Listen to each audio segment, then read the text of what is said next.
Hello friends, स्वागत है आपका अपने चैनल ई गुरुकुल ज्ञान पर। हमने एक नई सीरीज़ शुरू की है जिसमें डीएसएसबी के ओल्ड क्वेश्चंस पेपर को मैं सॉल्व कराने जा रही हूं, जिसमें एक पेपर हम सॉल्व कर चुके हैं। आज हमारा क्वेश्चन पेपर दूसरा है, जो कि टीजीटी सामाजिक विज्ञान महिला वर्ग का प्रथम पाली दिनांक 9/10/2021 को हुआ था। इसी पेपर को आज हम सॉल्व करेंगे, जो क्वेश्चन नंबर 21 से लेकर 40 तक है। इनके साथ हम एक्सप्लेनेशन भी रखेंगे, तो बने रहिए मेरे साथ। बढ़ते अपने क्वेश्चंस की तरफ। तो हमारा पहला प्रश्न है, निम्नलिखित में से कौन सा कथन सही है? खादर मृदा बांगर मृदा से ज़्यादा उपजाऊ होती है। संपूर्ण उत्तरी मैदान जल और मिट्टी से बना है। अब आपको बताना है कि दोनों ऑप्शन में से दोनों सही है, दोनों में से एक भी सही नहीं है, या फिर सेकंड सही है, फिर फर्स्ट सही है, आपको बताना है। तो आप देखेंगे तो इसमें हमारा जो पहला ऑप्शन है वो सही है, क्योंकि खादर मृदा बांगर मृदा से ज़्यादा उपजाऊ होती है। नदियों के द्वारा लाई हुई मिट्टी को हम खादर मृदा और बांगर मृदा कहते हैं। जो पुरानी हो जाती है उसे बांगर कहते हैं, और जो नई जलोढ़ मिट्टी होती है उसको हम खादर कहते हैं। जैसे दिल्ली में आपने सुना होगा कि खादर जगह है।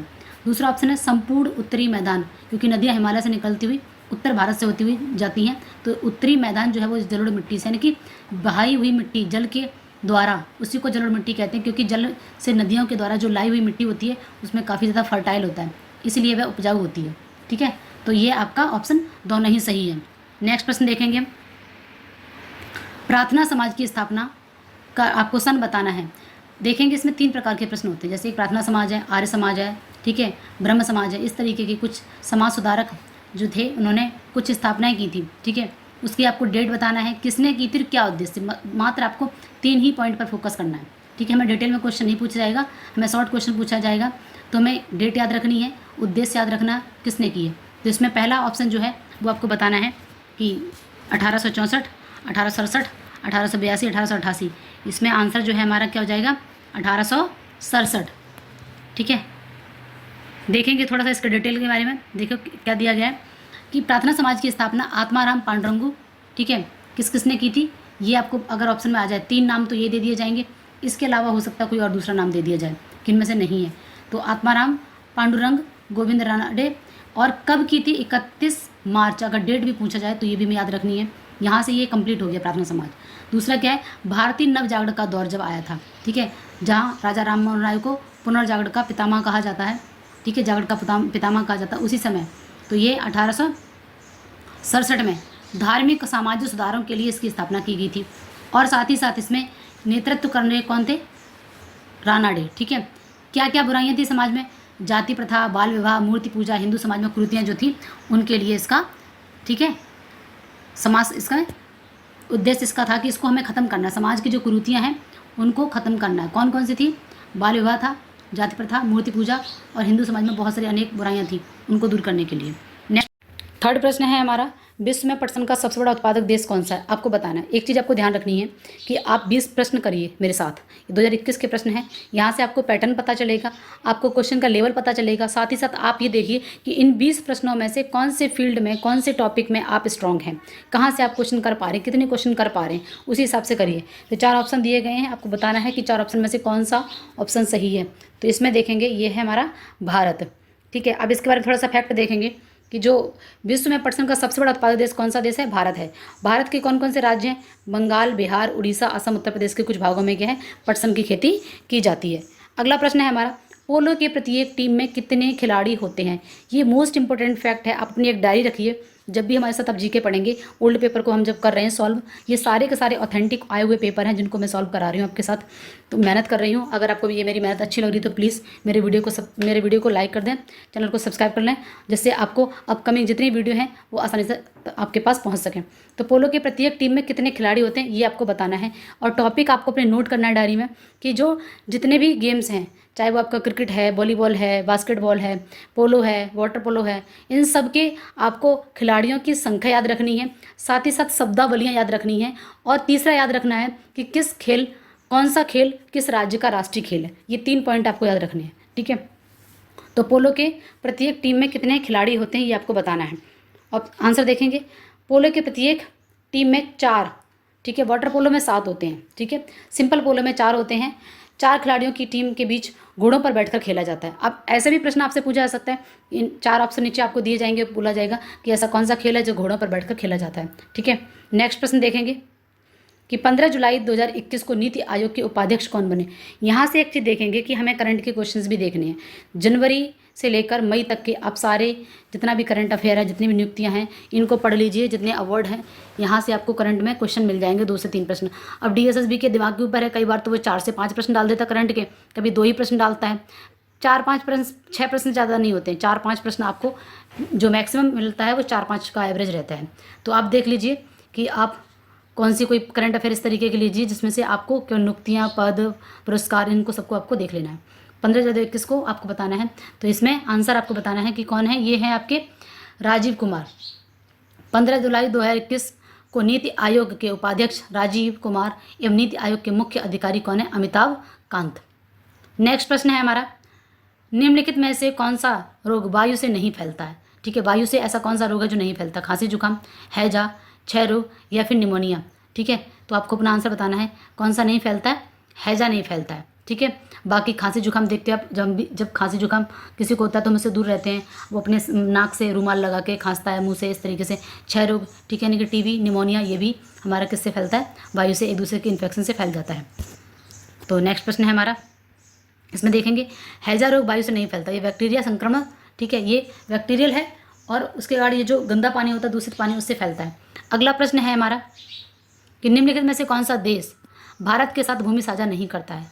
ये जो मोस्ट इम्पॉर्टेंट प्रश्न है, आपके जितने भी भारत के लगे हुए देश हैं, ठीक है, उनमें से भारत, पाकिस्तान, अफगानिस्तान, चीन, ठीक है, इनके साथ जो बाउंड्री है, जो सीमा है, उसको आपको याद रखना है कि किस सन में कौन सी रेखा बनी थी और कौन सी रेखा कितने किलोमीटर हम साझा करते हैं, बस ये देखना है। तो यहाँ से ऑप्शन क्या आपके सामने है, म्यांमार, तजाकिस्तान, अफगानिस्तान, चीन, कि भारत किस देश के साथ भूमि साझा नहीं करता है। चीन के साथ है, अफगानिस्तान, म्यांमार, तजाकिस्तान। ठीक है, तो आपको अपना ऑप्शन बताना है कि इसमें से करेक्ट आंसर क्या है। तो करेक्ट आंसर हमारा क्या है, तजाकिस्तान। तजाकिस्तान देश भारत की भूमि साझा नहीं करता है। भारत के साथ भूमि साझा करने वाले देश आपको देखने कौन कौन से, ये हैं हमारे साथ जो भूमि साझा करते हैं, यानी कि हमारी बाउंड्री जो है इन देशों के साथ टच करती है। कौन कौन से हैं, चीन, दूसरा नेपाल, अफगानिस्तान, म्यांमार, भूटान और पाकिस्तान, बांग्लादेश। इसको एक शॉर्ट ट्रिक में कैसे याद रखेंगे, बचपन में MBA किया, बचपन में MBA किया, तो इस तरीके से आप इसको लिखिए।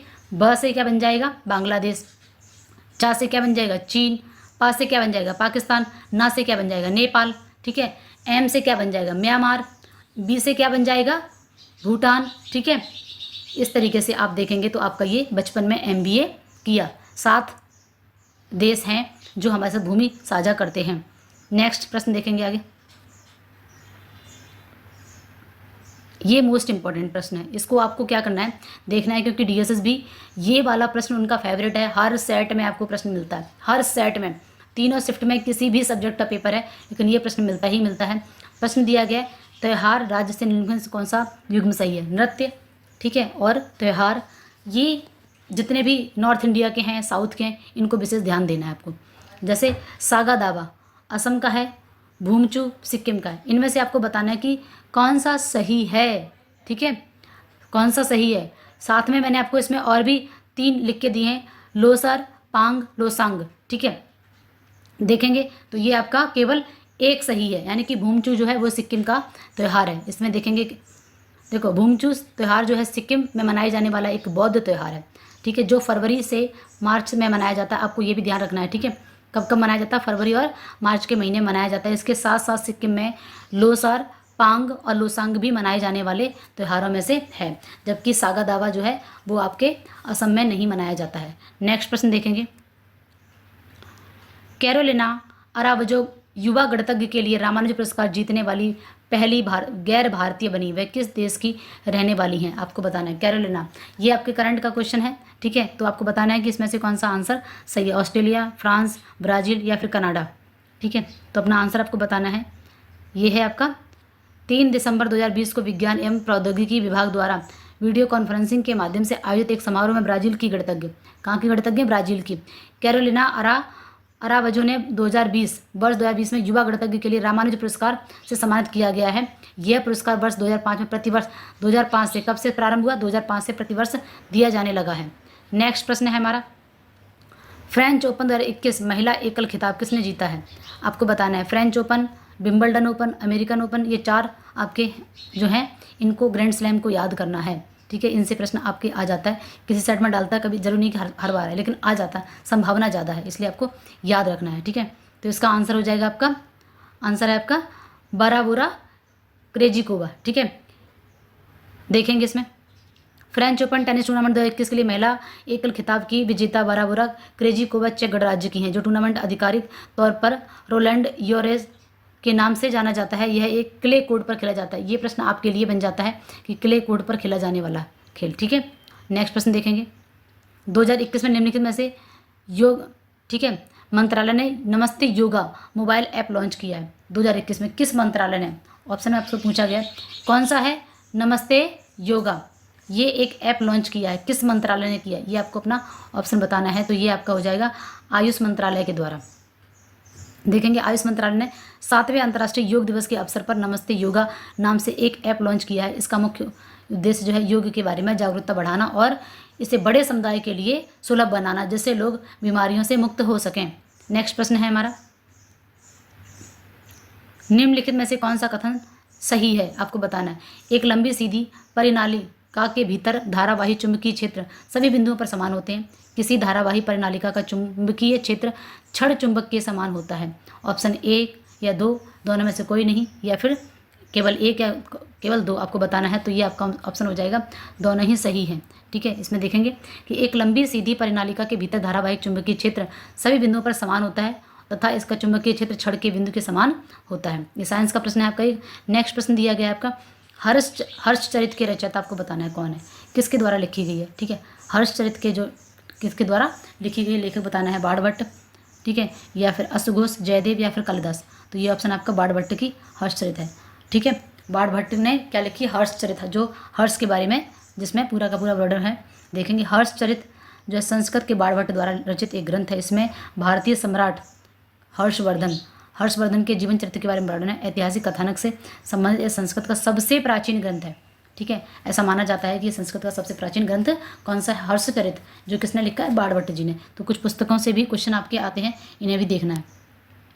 अगला प्रश्न देखेंगे, ये मैंने आपको बताया था पिछले सेट में भी था, आपको याद रखना है। हमारा जो पॉलिटिकल से जितने भी भाग हैं, आर्टिकल हैं, संशोधन है, यहाँ पे अमेंडमेंट जितने भी, इनसे क्वेश्चन आता है। किस संशोधन अधिनियम द्वारा नागरिकों के मौलिक कर्तव्यों को भारतीय संविधान में शामिल किया गया है? ठीक है, आपको बताना है। 42वां संविधान संशोधन, 78वां संशोधन, 73वां है, फिर 56वां है। आपको बताना है अपना प्रश्न। ठीक है, कि इसमें से कौन सा हमारा आंसर सही है। तो ये आंसर है आपका 42वां संविधान संशोधन के द्वारा। देखेंगे 42वां संविधान संशोधन अधिनियम द्वारा संविधान के भाग 4 व अनुच्छेद 51 में जोड़कर 10 मौलिक कर्तव्यों का समावेश किया गया है। वर्तमान में मौलिक कर्तव्यों की संख्या कितनी है, 11 है। अगला प्रश्न देखेंगे, सीपीआई के संबंध निम्नलिखित में से कौन सा सही है। इसमें महत्वपूर्ण वस्तुओं की कीमतें शामिल हैं। सीपीआई में प्रत्येक वस्तु के उत्पादन स्तर के जो अनुसार भार निम्न होता है। केवल 1 सही है, 2 सही है, दोनों में से कोई नहीं, दोनों में से दोनों ही सही है, आपको बताना है। तो केवल इसमें 1 सही है। ठीक है, क्यों सही है देखेंगे। उपभोक्ता मूल्य सूचकांक, ठीक है, उपभोक्ता मूल्य सूचकांक जिसे हम क्या बोलते हैं, सीपीआई, यह खुदरा खरीदार के दृष्टिकोण से मूल्य परिवर्तन को मापता है। यह चयनित वस्तुओं तथा सेवाओं में खुदरा मूल्य, यानी कि जो फुटकर विक्रेता होते हैं, इस स्तर के समय के साथ बदलाव में मापता है, जिस पर एक परिभाषित समूह को उपभोक्ता अपनी आय खर्च करते हैं। यह निम्न 4 प्रकार के होते हैं। ठीक है, कौन कौन से, इनको देख लेना है आपको, ये इंपॉर्टेंट है आपके लिए। ठीक है, पहला औद्योगिक श्रमिकों के लिए, दूसरा मजदूरों के लिए, तीसरा ग्रामीण मजदूरों के लिए, और चौथा आपका ग्रामीण गहरी संयुक्तता के लिए। ये इंपॉर्टेंट है, आपसे पूछा जा सकता है कि सीपीआई के 4 जो स्तर हैं उनका बताना है आपको, कौन कौन से 4 प्रकार हैं।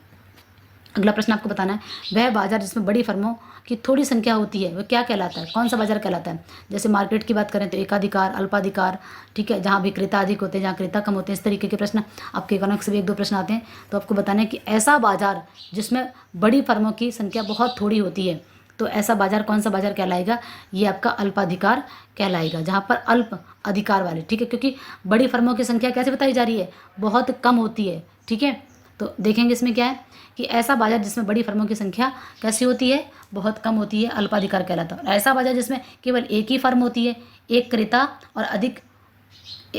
अधिक होते हैं। ठीक है, आपको बताना है कैसे, एकाधिकार कहलाएगा। नेक्स्ट प्रश्न देखेंगे, भारतीय संविधान के किस भाग में नागरिकता का वर्णन किया गया? मोस्ट इंपॉर्टेंट प्रश्न है, आपको भाग सारे याद करने, रटने हैं। ये टॉपिक आपने अपनी डायरी में नोट करना है कि जितने भी भाग हैं, भाग 1 से लेकर भाग 22 तक किस किस भाग में क्या दिया गया है। तो भाग 4 में जो है वो हमारे क्या दे रखा है आपको बताना है, ठीक है। भाग 3 में क्या है, भाग 2 में क्या है, तो ये नागरिकता जो है भाग 2 में दिया गया।